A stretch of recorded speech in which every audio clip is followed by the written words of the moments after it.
Bonjour, Éric Soulin, principal du collège Jean de Prade à Castelsarrasin dans le Tarn-et-Garonne. Je suis arrivé dans cet établissement à la rentrée 2014, dans un établissement dont les résultats et le climat nécessitaient qu'une réflexion soit portée avec l'ensemble de l'équipe. Ainsi, nous nous sommes interrogés sur les raisons du décrochage constaté dès la classe de 5e et avons cherché des solutions pour y remédier.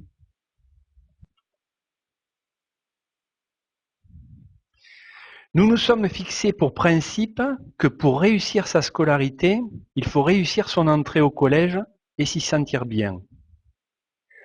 Le collège Jean de Prade de Castelsarrasin, dans le Tarn-et-Garonne, accueille environ 700 enfants, dont une soixantaine de SECPA. Les élèves viennent d'un environnement majoritairement rural et sont issus de familles dont les PCS sont défavorisés à près de 50%. Les 7 classes de 6e, 6 classes de 6e générale et la classe d'ECPA sont concernées par le dispositif. Pour la mise en œuvre du dispositif, nous nous sommes partis des 7 constats suivants sur les classes de 6e en particulier. Premier constat, certaines classes concentraient une grande majorité d'élèves perturbateurs.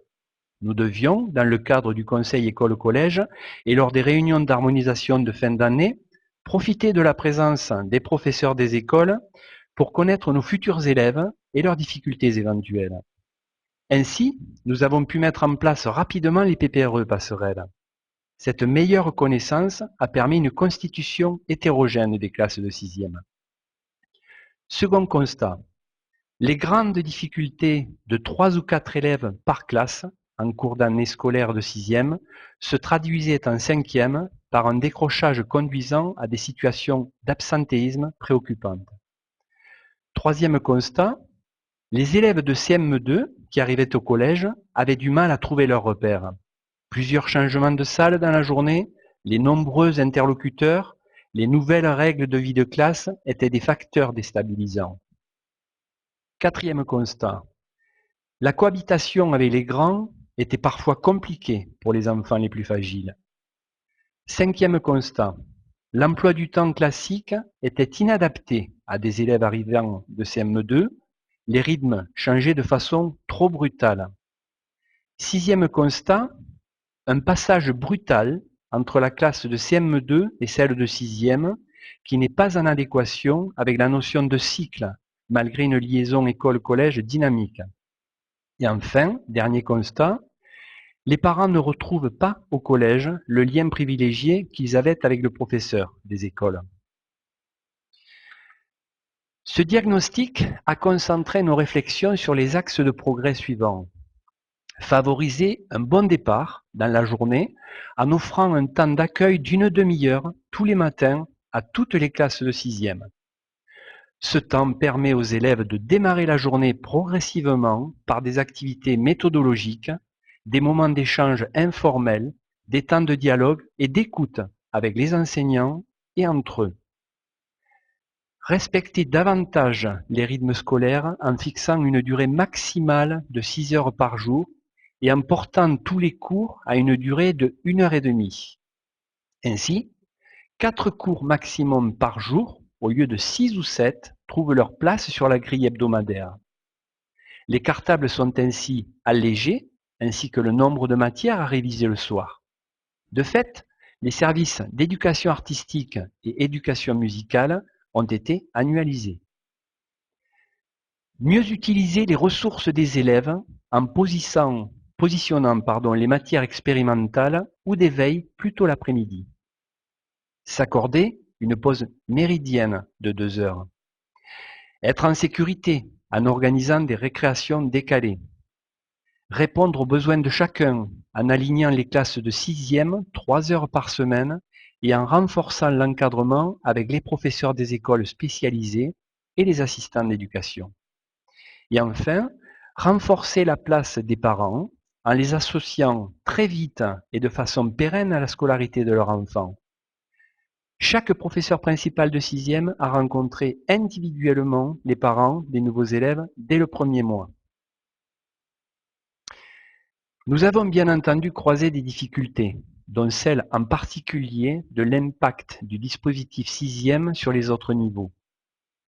Les emplois du temps des autres classes ont de fait dû être construits autour des exigences que nous nous sommes imposées pour le niveau sixième, ajoutées à d'autres contraintes. Un certain nombre de classes de quatrième et de troisième n'a pas pu bénéficier d'un temps de pause convenable sur le midi 2. Le principe d'annualisation n'est pas entré dans notre culture. Nous restons très attachés aux cours réguliers répartis sur l'intégralité de l'année scolaire. L'horaire à 1h30 n'est pas reçu positivement par tous les enseignants. Par exemple, les professeurs de langue vivante considèrent que ce temps est trop long et que de fait, les cours ne sont pas assez répartis sur la semaine. A contrario, les professeurs d'enseignement artistique ou de matière expérimentale sont ravis. Travailler en groupe de compétences plutôt qu'en groupe classe n'est pas une démarche naturelle chez les enseignants qui ont du mal à ne pas exercer avec leurs élèves. Toutefois, nous pouvons dire que les détracteurs sont très marginaux. Tous les enseignants ont envie que leurs élèves aillent bien et que leur cours ait la portée attendue. En termes de résultats concrets, nous pouvons affirmer que le climat de l'établissement s'est détendu, tant au niveau des élèves qu'à celui des enseignants. Les parents reviennent massivement au collège pour rencontrer le professeur principal. La confiance mutuelle s'installe. Les parents et les élèves se disent satisfaits de l'accueil tous les matins, qui offre un espace d'échange très riche, qui favorise l'installation d'un climat de classe plus serein.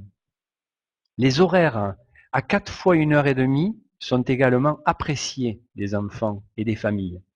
Le poids du cartable constitue un argument, renforcé par le nombre réduit de matières à réviser le soir. Les parents affirment sincèrement que leurs enfants sont contents de venir au collège. Les axes que nous nous sommes fixés cette année 2015-2016 n'ont aucune raison de ne pas trouver leur place pour la prochaine rentrée riche en nouveautés. Ainsi, l'accueil glissera vers l'accompagnement personnalisé et ne sera pas systématiquement positionné en début de journée. Les cours à 1h30 ont été jugés trop longs par certains enseignants qui ont pu constater que quelques élèves décrochaient. Ils ne seront donc pas maintenus pour toutes les disciplines. Les parents doivent rester des partenaires de confiance. Nous continuerons donc à leur accorder beaucoup de temps en début d'année dans le cadre d'entretiens individuels. Notre prochaine réflexion portera sur la corrélation que l'on peut établir entre le décrochage et la multiplication des mauvaises notes.